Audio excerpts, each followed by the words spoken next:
شروع کرتی ہوں اللہ کے نام سے جو بڑا مہربان نہایت رحم کرنے والا ہے۔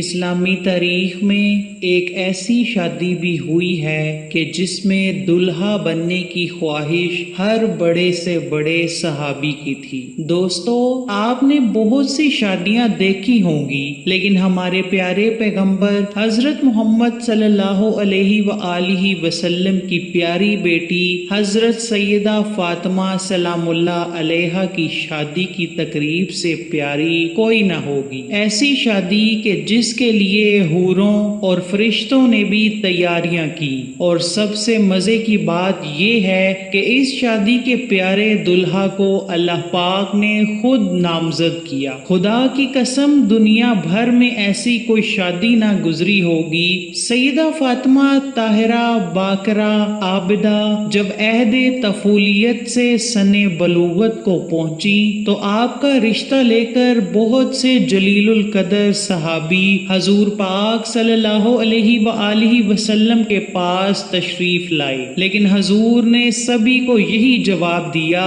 کہ مجھے اس معاملے میں اللہ پاک کے حکم کا انتظار ہے۔ کچھ ماہ بعد حضرت عبد الرحمن بن عوف اور دیگر کچھ صحابہ نے شیر خدا حضرت علی کو مشورہ دیا کہ اے علی، اب آپ بھی جائیں، سب کو انکار ہو چکا ہے، لیکن جو آپ کی نسبت نبی پاک کے ساتھ ہے وہ کسی اور کی نہیں ہے۔ حضرت علی رضی اللہ تعالی عنہ رسول اللہ صلی اللہ علیہ وآلہ وسلم کی خدمت میں گئے کہ اتنی دیر میں اللہ کے محبوب نے فرمایا، اے علی، آج تمہارا آنا کیا فاطمہ کے رشتے کے لیے ہے؟ تو حضرت علی نظریں جھکا کر فرمانے لگے، جی یا رسول اللہ۔ حضور صلی اللہ علیہ وآلہ وسلم نے فرمایا کہ مجھے جبرائیل نے پہلے ہی خبر دے دی ہے۔ آپ نے ان کی درخواست قبول فرمائی اور ارشاد فرمایا، اے علی، گھریلو ضروریات کی کوئی چیز تمہارے پاس ہے جسے تم وسیلہ بناؤ؟ حضرت علی نے فرمایا کہ میرے پاس ایک تلوار، ایک اونٹ اور ایک زرہ ہے۔ حضور علیہ الصلوۃ والسلام نے فرمایا، تلوار کی تمہیں ضرورت ہے، ہر وقت جہاد کے لیے تیار رہتے ہو، اور اونٹ تمہاری سواری کے لیے ہے،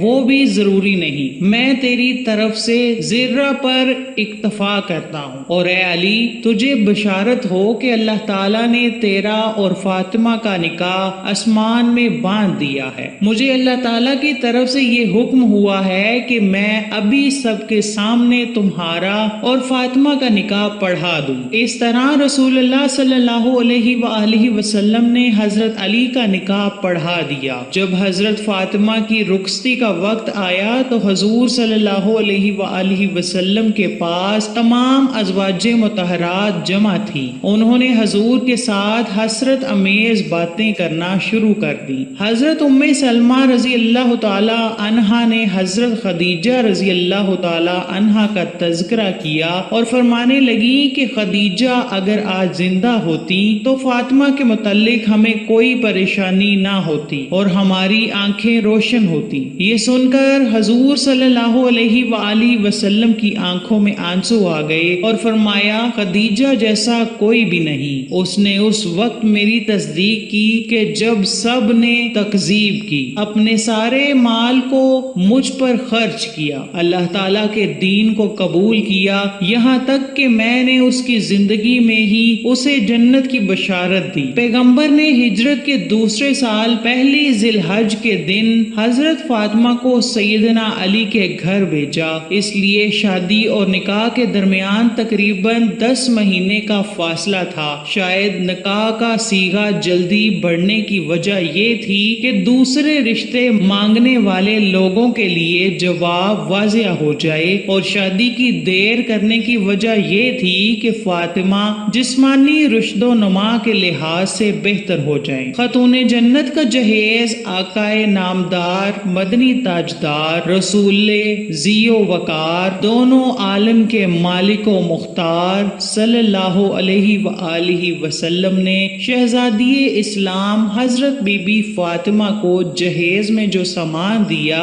اس کی فہرست یہ ہے: ایک چادر، بان کی ایک چارپائی، چمڑے کا گدا جس میں روئی کی جگہ کھجور کی